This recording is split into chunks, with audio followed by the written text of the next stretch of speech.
Welcome back to Efficio's Transforming Public Procurement Microcast series, where we're here to help you better understand the key aspects of the new regulations.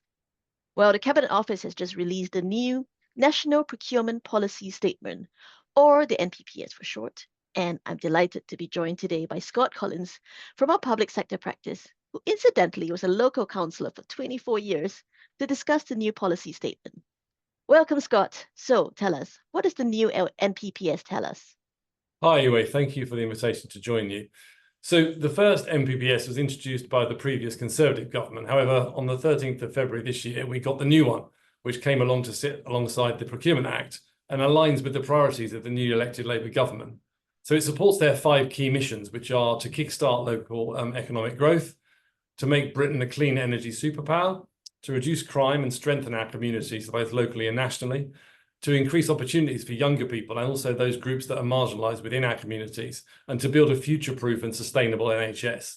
And they've been asked to do this by making sure they deliver value for money in all that they do, by helping to focus on and drive economic growth, to deliver social and economic value alongside each other, and to build commercial capability within their team so that they can deliver more sustainable outcomes and serve the people in their communities. Oh, that all sounds really positive. Does the NPPS apply for everyone? Yeah, it's definitely worth noting that it doesn't apply to every case, the NPPS. So it won't apply to private utilities, to the devolved Welsh Authority and the transferred National Irish Authority, or indeed to any contract under the new Procurement Act, which is awarded through a framework agreement or one of the new dynamic market agreements. Right, that's useful to know. You mentioned building commercial capability, and that's definitely an interesting one. The Cabinet Office has been investing quite a lot in this area over the past few years.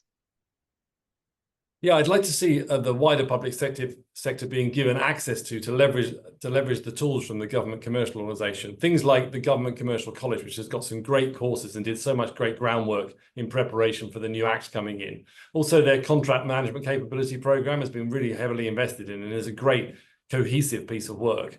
And then finally, the blueprint scheme, which allows the organisations to look at their organisational structure and right-size it to meet their commercial pipeline and spend levels.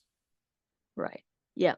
That's contracting authorities. And in terms of suppliers, what does the NPPS say for them? Well, like the Procurement Act, the NPPS really focuses heavily on SMEs and VCSEs, and it's a time for them to make themselves known. So using the central digital platform to make sure they get all their information in place so that they can be made aware of opportunities across the public sector.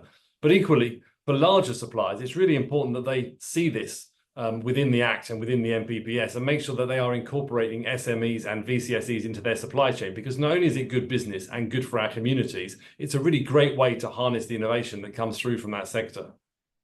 Absolutely, that makes all sense. Is there anything else that really caught your eye in the new NPPS? Yeah, one of the most exciting things, which is a real change, to be fair, and in line with this government's policies, is the public interest test. So the government are going to update the sourcing playbook that the public sector uses and introduce a new public sector interest test for contracting authorities to assess at the really first stage of the procurement process, so in the strategic phase, to make sure they look at whether the work they're looking at for procurement could be outsourced, or if it could be done better, more effectively, and with enhanced value by taking it in-house. So that's a real change in the approach. Yeah, that's really interesting. And I think that's going to be another space for lots of innovation as they change or they think of different ways of delivering public services. And also probably a really big lever for driving economic growth.